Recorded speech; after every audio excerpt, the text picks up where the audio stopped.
Hello, everyone, and welcome to episode 2 of the Gridiron Goliath Solopod with Marco Cirillo. It is Super Bowl week. We're going to be diving into all things Super Bowl, tale of the tape, best bets, everything you could possibly imagine, head coaching matchups top to bottom. We'll also be getting into the latest news around the league as always. But first, I'd like to mention that this is brought to you by Fanatics.com, officially licensed gear from the NFL, MLB, NBA, NHL, PGA, and whatever else you may need. Click the link below in the description and enjoy discounts site-wise on Fanatics.com. All right, so let's dive right into the tale of the tape here with Super Bowl 57, the whole reason the game is played. When looking up and down these two rosters, it is striking how few advantages the Kansas City Chiefs have in this game. The Eagles have better receivers by far. They have a better stable of running backs. They have the best offensive line in football, arguably the best defensive line in football, if not two, the best secondary in football. The team is stacked top to bottom. There's no other way to put it. Frankly, it's incredible that they lost as many games as they did. And that's really only because Hurts got injured and they took the Commanders way too lightly. This roster is terrifying.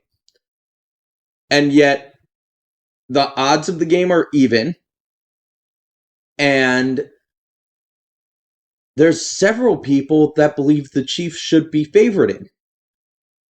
The reason for that being the disparity in quarterback, which is crazy to say because Jalen Hurts is everybody's number 2 for MVP this year. There is such a delta between the two quarterbacks. If you were looking on the site, you just saw my piece on Mahomes saying that we need to appreciate how great he is. Feel free to read it. I could gush all day about why Patrick Mahomes is as good as he is. I won't belabor it. I'm simply going to say the Chiefs have the better coach. The Chiefs have the better quarterback. And that's the reason that this game is considered close by Vegas and by fans. It should be amazing, especially if most of the Chiefs receivers can be healthy, if Travis Kelce's fully healthy, which it seems like he is, and of course if Mahomes' ankle is healed, which he played a fine game against the Bengals, not the best game he's ever played, but more than quality enough for them to beat the second best team in the AFC.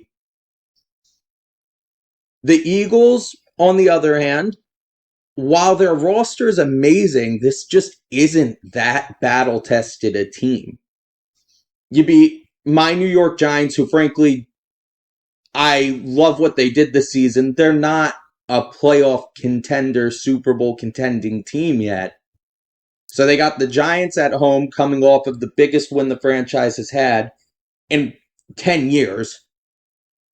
Then you get the 49ers where Purdy was able to throw 3 passes and Josh Johnson, shout out to Josh Johnson, just somehow keeps getting snaps every year, had to come in to the NFC Championship game in Philadelphia. The odds were absolutely insurmountable. And then he gets concussed too, by the way. The whole second half, the 49ers can't throw the ball. Who have the Eagles really beaten? The Cowboys? Name someone else. They beat the Cowboys. So, while the Eagles roster is amazing, Sirianni has done an excellent job, although I can't stand him, and I'm not going to hide my bias here. I can't stand Nick Sirianni. The fact remains, the Eagles haven't played anyone like the Chiefs. 1, because there is no one like the Chiefs, and 2, there wasn't an elite offense on their schedule. So we'll see how they react. Andy Reid's going to have 2 weeks to come up with a game plan for this one. The Chiefs' offensive line is much better than the line that they had going into their last appearance, where Mahomes faced more pressure than any QB ever has in a Super Bowl. as much as my gut is telling me Philly is a more talented roster that has dominated more throughout this season, the two most important components of winning in today's NFL are quarterback and coach. And the Chiefs win in both of those categories. The Eagles win everywhere else, so it should be one hell of a game. I just think with as much talent as the Eagles have, that they should win this game, but they won't because the coach and the quarterback of the Chiefs can overcome pretty much any odds in front of them. So, my final score is 28-27 Kansas City, but it's an absolute coin flip. The Eagles roster is better, but the Chiefs will win this game. Continuing on, we have Super Bowl best bets here. All odds on this are via Caesars Sportsbook, and this is as of 11 p.m. on February 7th. So if odds have changed, I apologize, but some of these I just think are absolute smash hits. I don't see how some of them miss. So let's dive right into it. First bet is Chiefs over 24.5 points. Right now, that's actually at even odds on Caesars and DraftKings Sportsbook. Even odds. The Chiefs only failed to reach 25 points 5 times the entire season. They averaged 29.2.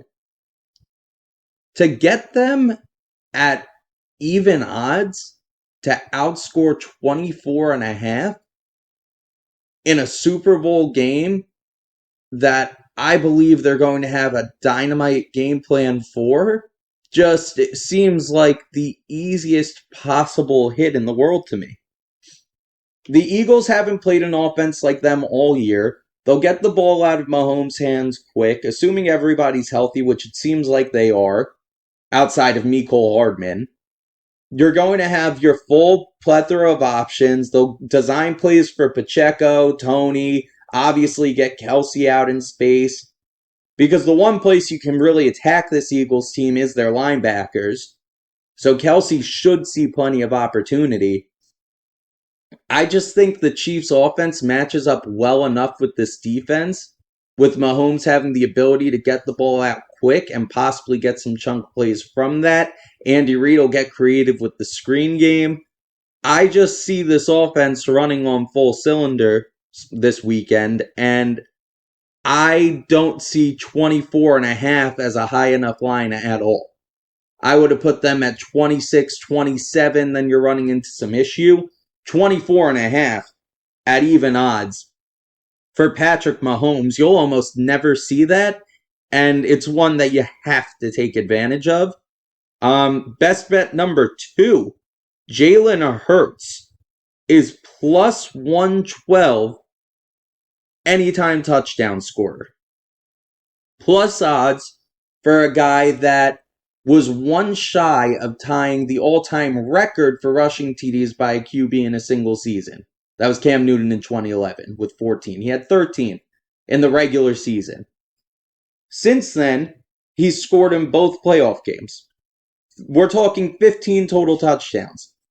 Plus odds for a guy that averages almost a touchdown a game to score a touchdown. If they get inside the 3, they're doing a designed run to Hurts. So, plus odds for anytime TD for Jalen Hurts is an absolute smash. I don't know how you don't play that bet. Again, this is as of Thursday night on Caesars Sportsbook. The fact remains you have to hit that bet anytime TD at plus odds. I would have had him well in the minus 170, 180. I think Vegas is going to eat a lot of crow on that. I don't understand that line at all. And one of my favorite bets is Chris Jones to not record a sack. That's at plus 110 on Caesars Sportsbook. Chris Jones, while an amazing all-pro player, might be the best interior defensive lineman in football. Dexter Lawrence might have a thing to say about that. Chris Jones is phenomenal. Last week, he got his first ever career postseason sack. He had 2 of them. He was playing the worst offensive line in football the past couple of years, in my opinion, in the Bengals. Credit to Joe Burrow for weathering that storm. But Chris Jones is now going up against the best offensive line in the game, namely All-Pro Jason Kelce, who we all know with the whole Kelce Bro narrative is playing with a little bit of extra juice. He'll likely be doubled because of how impactful he'll be. The Eagles don't give up a lot of sacks, and you have plus odds here betting against that. I think that's an absolute no-brainer. The guy's never done it before, and now he has to try to do it in the biggest game against the hardest competition. I don't think that it happens. I think that plus 110 odds are crazy for something that is frankly rare for Chris Jones. So that one, no-brainer to me, plus 110 Chris Jones to not get a sack, plus 112 for Jalen Hurts anytime TD, and over 24.5 points for the Chiefs at even odds. I will never at any point in time, and I want to make this very clear, provide a bet at minus odds. Anyone can pick that. You guys are more than capable of picking a minus odds bet that will likely hit. I'm not in the business of doing that. Every single bet that I ever give on this show will be at plus odds. So those are my 3 bets. Chris Jones, no sack. Jalen Hurts, anytime TD. Chiefs over 24.5. Lock it in, parlay it, do whatever you want. They're hitting. All right. So, there was something discussed on Pat McAfee's show yesterday that I'm sure everybody's heard at this point, but I still need to touch on it. I said a week ago that the New York Jets absolutely, if he's available, need to go after Aaron Rodgers.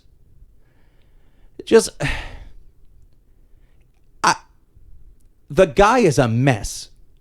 Now he's going on 4-day-long darkness retreats where he's going to lock himself in a little hovel and barely eat and not be able to see anything for days because he thinks he's going to have some profound experience. Like, the guy is nuts. And I really don't know if a guy that crazy can handle everything that comes with being on the New York Jets. I just don't know if that's in his makeup. Maybe Green Bay, Wisconsin has been the perfect place for him this whole time. He's always been in the national media. I'm not saying that, but the New York media is an entirely different beast. Any player ever will tell you that. You can't go on darkness retreats when you're going to be plastered on the New York Post every single day. It's not something that you can do. You can't be gallivanting with Blue of Earth while your team's at training camp. I don't know where his head is. Maybe he just comes out of the darkness and retires. We have no idea. He's in the darkness now. So when he comes out of the darkness, it might be over. Who knows? If I'm Jets fans, a week ago you were excited about this, but then you remember the harsh reality that the guy is nuts. He's a wacko. So I don't know how Jets fans are feeling about this. Aaron Rodgers doesn't know how Aaron Rodgers is feeling about it. And the Packers have to be happy to finally just be putting an end to this saga. They haven't won a Super Bowl with him in well over a decade. They've been competitive. They've had fun seasons. But at the end of the day, if you look at the Aaron Rodgers era and what it could have been in Green Bay, despite the MVPs, it's a little bit of a disappointment. I mean, really, even dating back to Favre, you have elite quarterback play for literally, this is not an exaggeration, 30 years and come away with 2 championships.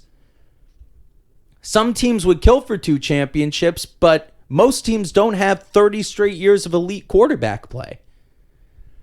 Overall, to me, that's a failure. They did not accomplish what they were supposed to. So I'm sure they're happy to be closing the book on this finally, because the last 4 years for them have been torturous, and maybe even before that. Regardless of some of the successes they had on the field, they didn't get the job done, and they had to deal with this nut job. All of this to say, I don't know whether or not the Jets can make that move confidently. You're taking on a $50 million salary. Granted, all you need is league average QB play to be competitive. Does it break the chemistry of the locker room? That seems like a very put together locker room. Does he mesh well with the New York media? Now there are so many question marks with Aaron Rodgers that have always been there, but he always does something, just a little thing, to make you think about it again, to remind you that Aaron is about Aaron, and that can really hurt a locker room that isn't accustomed to it. We'll see what the Jets do. Hopefully Aaron finds his sanity in the darkness. That would be great. Frankly, I don't think he does. I got to know who these friends of his are that told him, yeah, you got to go on this retreat, man. You got to do it. Whether you win the Super Bowl or not, it's going to change your life going on this retreat. I mean, my guy, you're making $50 million a year just off of your football contract. Like, who are you surrounding yourself with that you're constantly doing all this weird voodoo garbage, just whatever the hell it is he's doing out there? I personally am not a huge Aaron Rodgers fan, in case that wasn't made abundantly clear. He's an amazing football player, one of the best talents we've ever seen, but my God, I just don't know how an organization puts up with him long term, especially when you're not winning Super Bowl after Super Bowl, and he's going on interviews saying he's more focused on the MVP. He did go on to say that there's no point of playing if you can't compete for a championship. He brought up the MVP first. So Aaron Rodgers is Aaron Rodgers. I don't know if it's the best move for the Jets to pursue it, given the cost and the headache that goes along with it. Although I do think it instantly puts them as a Super Bowl contender. You take the good with the bad. You need to win in 2 years, though. You don't have the luxury of waiting. It has to be an all-in thing if you make that move. That's it. All I'm going to say on Aaron Rodgers going dark. I hope he finds his way out of the darkness, and we get to see more of him playing football and hear less of him off the field, because I'm just sick of the Rodgers nonsense that constantly happens every single offseason. Just please play football, because we love watching you do that. Bill Belichick joined Tom Brady's Let's Go podcast this week, and basically it was kind of a gush piece on Brady. Belichick went on to say that what made Brady special was his vision, that the two had an amazing relationship in the film room because Belichick learned more about coaching through a quarterback's eyes, because he went into great detail, and this part of the interview was awesome if you haven't seen it, but he went into great detail about how Tom Brady could see a play and instantly analyze 9 different aspects of it, which was something that Belichick had never seen before. So he realized that he now needed to coach through the quarterback's eyes and take what Tom was seeing to adjust accordingly. No one can question the working relationship between Brady and Belichick. The proof is in the pudding. You win 6 championships together. Obviously, you know how to make it work.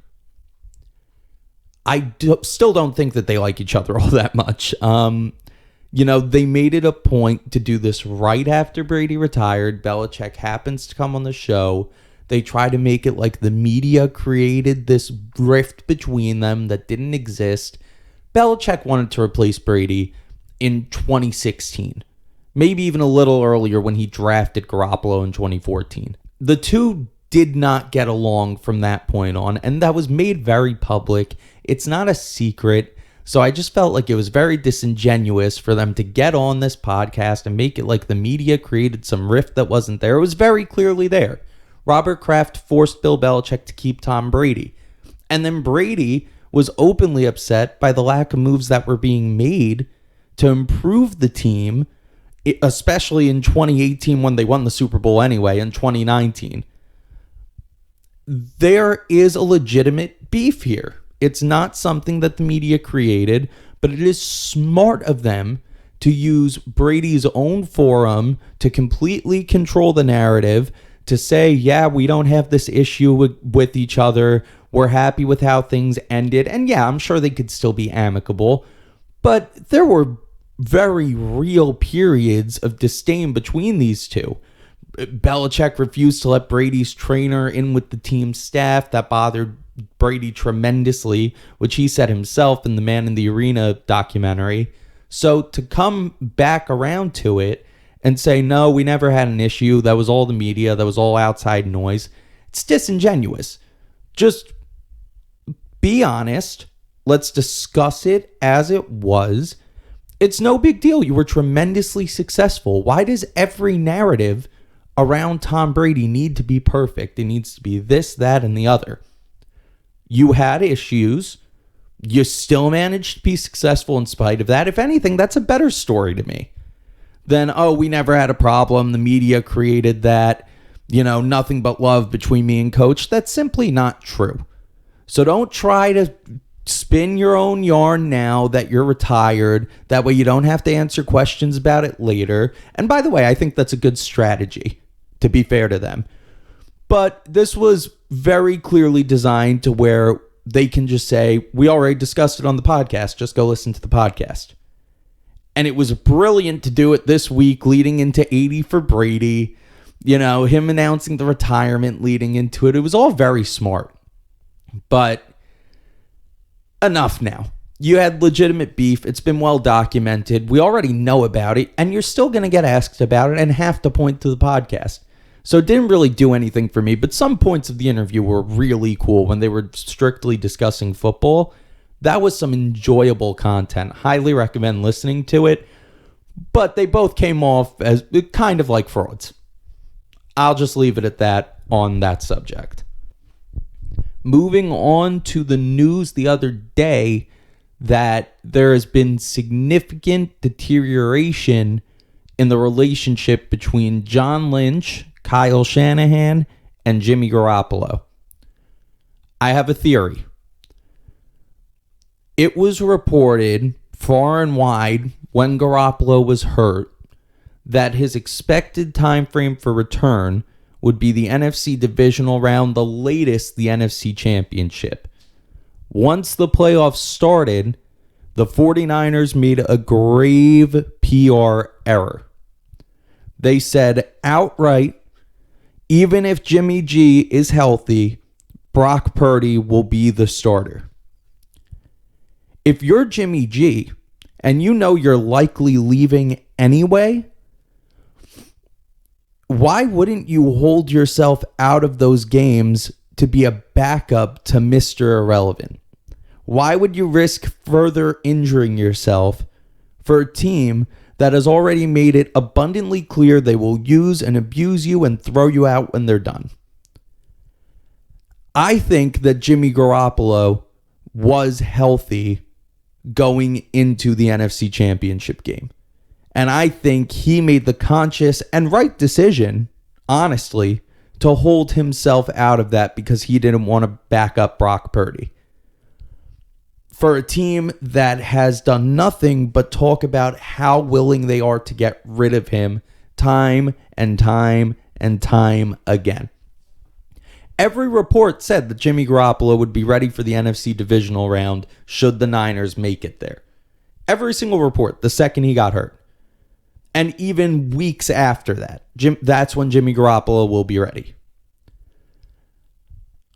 who knows what would have happened if Garoppolo, who again, by all accounts, should have been prepared to play that game, ends up backing up Brock Purdy, and then all of a sudden you have a competent quarterback in for that football game. I think the Niners made a huge mistake announcing a starter while Jimmy G was still rehabbing. And my only basis for it is the information that we had prior to it. Obviously, I'm not a 49ers insider by any means, but there is something to be said about the fact that Brock Purdy starts that game with Josh Johnson as a backup instead of Jimmy Garoppolo. Brock Purdy goes down, and now all of a sudden the game's over before it really has a chance to start. And then a week later, we hear a report about the deterioration between the relationship of coach, GM, and quarterback. It's very fascinating to me. It's kind of getting pushed down in the news cycle because you had the Brady retirement. You obviously have the Super Bowl, Aaron Rodgers being Aaron Rodgers. It's getting pushed down a bit. But Jimmy Garoppolo was supposed to be healthy for these playoffs. And for whatever reason, no setback or anything of that sort was announced. The guy just ended up not being on the roster to play. And I do think that that was a choice by Jimmy G. It can absolutely be incorrect. Maybe he did suffer a setback that they didn't report. But the timing of the reports leads me to believe that he made the conscious choice to not be playing in that game. And I don't blame him at all. The 49ers have abused him. They don't deserve his services in that spot after they've consistently made it a point that they no longer want him there. But something not getting talked about a lot that I feel is extremely interesting. And we'll see where Jimmy Garoppolo ends up from here. All right, so if you're subscribed to the newsletter on the website, then you're familiar with the NFL concussion report that came out this past week and my take on it. I don't believe that it's getting discussed enough because we want to ignore it. It's Super Bowl week. The fact of the matter is that is a huge, huge problem for the NFL. I mean, 18% increase in concussions, mainly to the guys making the least amount of money, has another class action lawsuit written all over it 10 years down the line. They need to figure this out instantly. They need to show a concerted effort, however they do it, every single year to reduce the concussions if they can. I think the fact that coaches are smarter than the rules has a huge, huge play into this. There are just too many ways around those rules on kickoffs and punts. And I love those plays as much as anybody else. But it's right there in front of your face. The fact of the matter is touchbacks are down a tremendous amount. And now defenders have less ground to cover before they're popping a returner. Absolutely decimating him right at the point of contact. And it's a brilliant strategy by coaches. It's what they should be doing. Okay, you're going to give us an extra 5 yards closer to the returner where our guys can get down there and crack him as soon as humanly possible. Great. Thanks. Kickers, just put as much hang time as you can, get it inside the 10, and we'll worry about the rest of it. That rule change worked for a year maybe, and now coaches have already picked up on it. Touchback at the 25 doesn't make any competitive sense for them. And kicking it off 5 yards ahead now and being able to put more hang time on the ball, it's just good football to do that. But it's horrible for the health and safety of the players, which is the entire reason that the rule exists to begin with. The NFL said themselves it's disproportionate the number of special teams plays and special teams concussions. And by the way, those guys aren't making $50 million a year. They're making maybe one before taxes. Gross. So the NFL has a huge problem on its hands if those numbers keep going up and if they don't make changes to these kickoffs. And I don't know exactly what you can do. Again, the game is just violent by nature. Everyone knows that when they sign up for it. That doesn't mean that they're signing up to not be able to do basic human functions by the time they're 50 because they didn't make enough playing special teams for the Jacksonville Jaguars. Something needs to be done here. And I don't know exactly what they can do. I'm not a doctor, but they need to put all the great minds that they can together to come up with something because they're going to run into a lot of problems if they don't. Just so we're all on the same page here, I'm not talking about the Indianapolis Colts today. I'm not doing it. Jim Irsay tweeted. It was a dumb tweet. I feel bad for Colts fans. I'm leaving it at that. I'm not talking about them. The Cardinals, we'll discuss when they finally do pick a head coach. It looks like it's between Lou Anarumo and Mike Kafka. As a Giants fan, I hope it's Anarumo. He's an older guy, and I feel like that makes sense for a team that's transitioning. Kafka can't fix the problems that they have. Anarumo probably can't fix the problems that they have.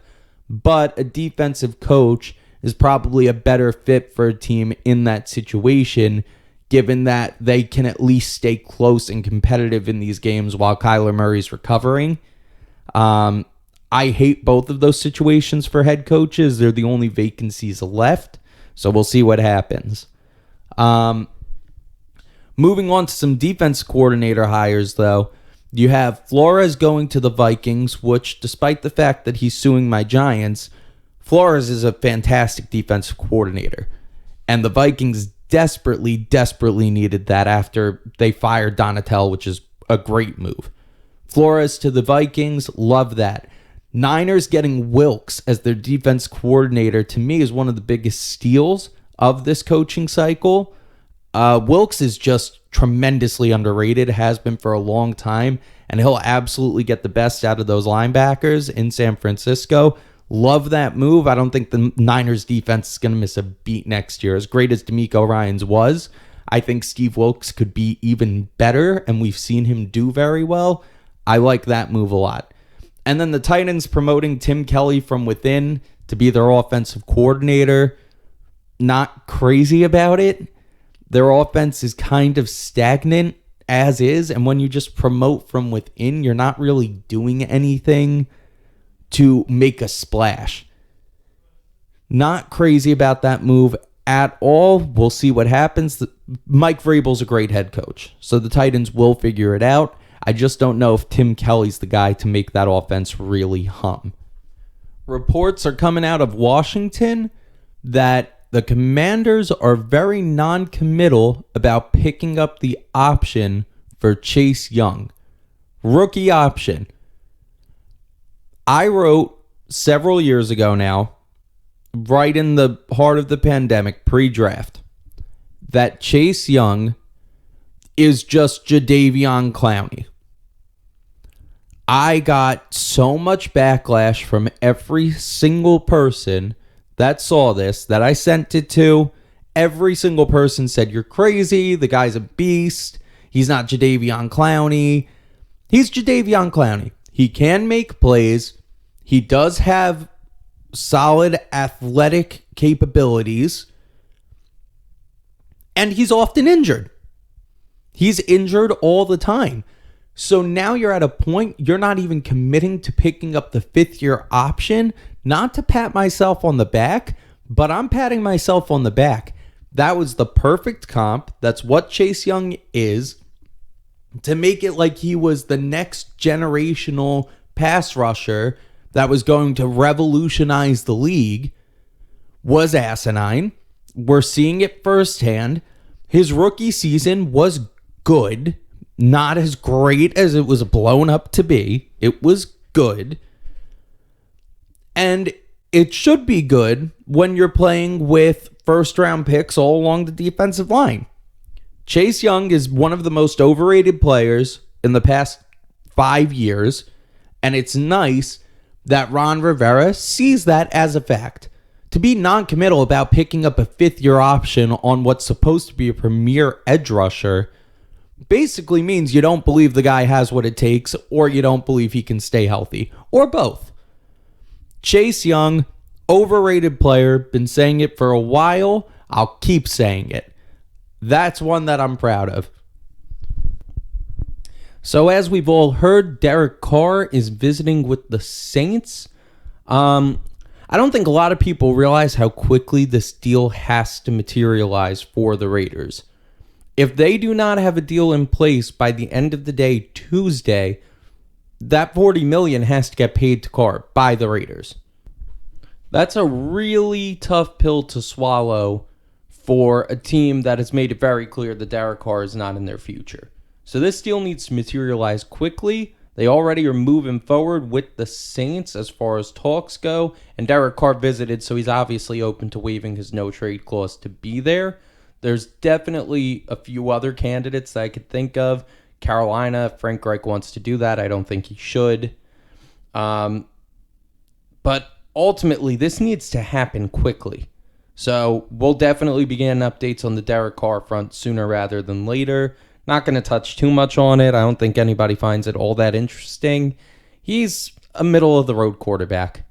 I mean, he could play to top 12 potential, but we know what Derek Carr is. Maybe the Jets can make a move for him if they don't want to go the Rodgers route, or if he has an epiphany that he's not playing anymore. That remains to be seen. The Jets could opt to go for Carr, but it's not all that enticing an option. So we'll see what happens with that situation. He'd make the Jets competitive. He'd help the Panthers early on, but that cap hit's massive. So Carr, not the most enticing option out there. There will be suitors. Maybe the Commanders go for it, although Rivera seems pretty set on letting Howell be the guy to beat going into camp, by all reports. That's all I'm going to touch on Derek Carr. The guy is a good quarterback that can make a great team a contender, but he's not going to make a middling team great. That's just not in his DNA. It's not who he is. So that's all on Derek Carr. We'll see what happens there. Moving on just into some final thoughts on the Super Bowl. As you know, my score prediction, 28 Chiefs, 27 Eagles. Should the Chiefs win this game, I think you have to put Andy Reid as a top 5 coach ever. And there's an argument to be made for a few guys that have maybe won a few more championships. But just consistent greatness, always having one of the best offenses in football, always being willing to change with the times despite age, the clever play calling, the relationships built with these players. They're all obsessed with playing for Andy Reid. I think this puts him in the top 5. He walks away as a 2-time Super Bowl champ, and there's no indication that he's going to stop. He's an older guy, but he loves doing what he does. So 2-time Super Bowl champ Andy Reid at the end of this, to me, solidifies him, along with obviously his career winning percentage, number of wins, the amount of times his offense has been top of the league. To me, that cements him as a top 5 coach all time. As far as Patrick Mahomes, I think the guy is already a Hall of Famer. Debate a wall. The guy has 2 MVP awards, or will by Saturday night. No player in the history of the National Football League has ever had 2 MVP awards and not made the Hall of Fame. To me, the guy's already a Hall of Famer. You couple in 2 Super Bowl wins in his first 5 years, 2 Super Bowl MVPs, all of a sudden, long time left in his career. But you're talking about a guy that could potentially reach GOAT status. I mean, he is that outstanding a player. You could go to gridirongoliath.com to read the article that I wrote on this. The guy is absolutely incredible. We need to appreciate that. Already a Hall of Famer and could just keep adding to it. hasn't missed an AFC championship yet in 5 years as a starter. It's just incredible. As for the Eagles, I believe that Jalen Hurts is a good quarterback that had an outstanding year.